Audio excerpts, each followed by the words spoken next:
Okay, so coming into the patient's room, I would have already done hand hygiene, had my clean gloves on. I would have identified the patient using 2 identifiers, provide privacy, and make sure I administer pain medication before, at least 30 minutes before doing wound care. So once I've done all that, I undo the wound, the bandage, and then I take this bandage off and dispose of it, and I take the packing out, and I'm assessing the wound for color, odor, that kind of thing. And then I'm gonna measure using my ruler. It looks like it's about 2 by 2. And then using some cotton swabs, I'm going to measure for tunneling. So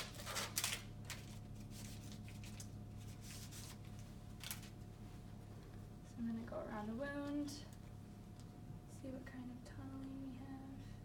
There's some over here. So then I'm gonna use the same ruler and measure that. It's about 1 inch.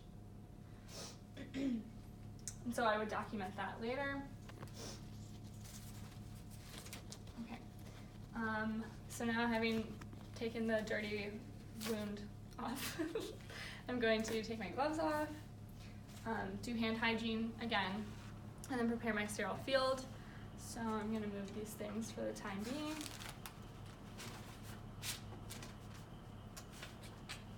And I'm going to open my drape. I'm going to open my drape carefully to make sure I don't contaminate. And I can grab from the outer 1 inch of the drape, and I'm going to get rid of this.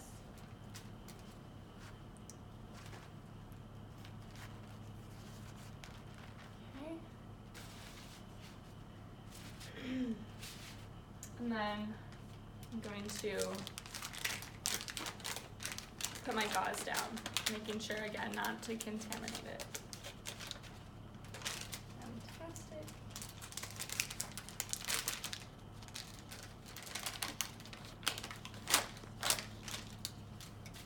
Okay. And then, my ABV bandage as well.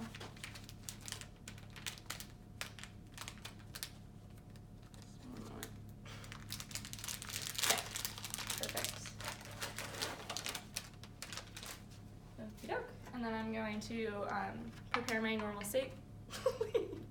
Sorry, it squirted me.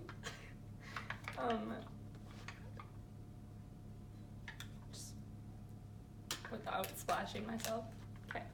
And I'm going to moisten my gauze.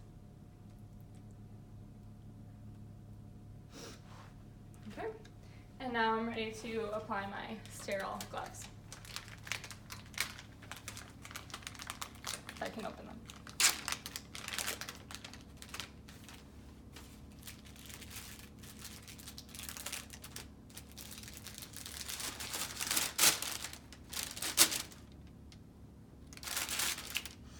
I'm going to do my non-dominant hand first.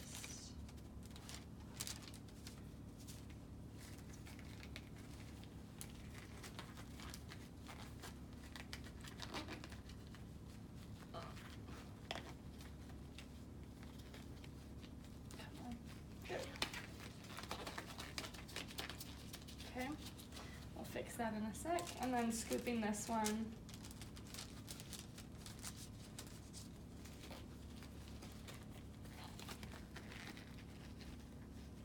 Gonna do my dominant hand. And then now I can adjust my gloves and get them actually onto my hand. Okay. All right, and then I can move this out of the way. Oops. So once I've done that, I can start cleaning the wound. And so I'm going to use my moistened gauze and ensuring not to cross-contaminate, so only doing one swipe as I go around, going from clean to dirty on the wound.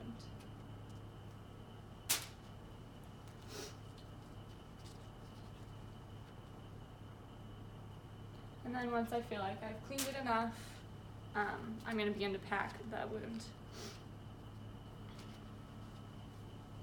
So making sure to pack it so it's not too tight, but there's enough gauze in there.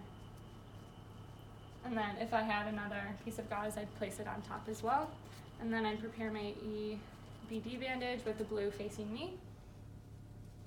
And then I would name, date, and time it.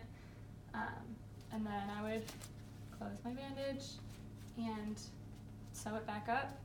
And then document for the measurements I took earlier, how the patient tolerated the procedure, as well as any color, odor, and how the wound looked when I opened it, as well as make sure the patient knows where the call light is, and lowering the bed to the lowest position. And that's it.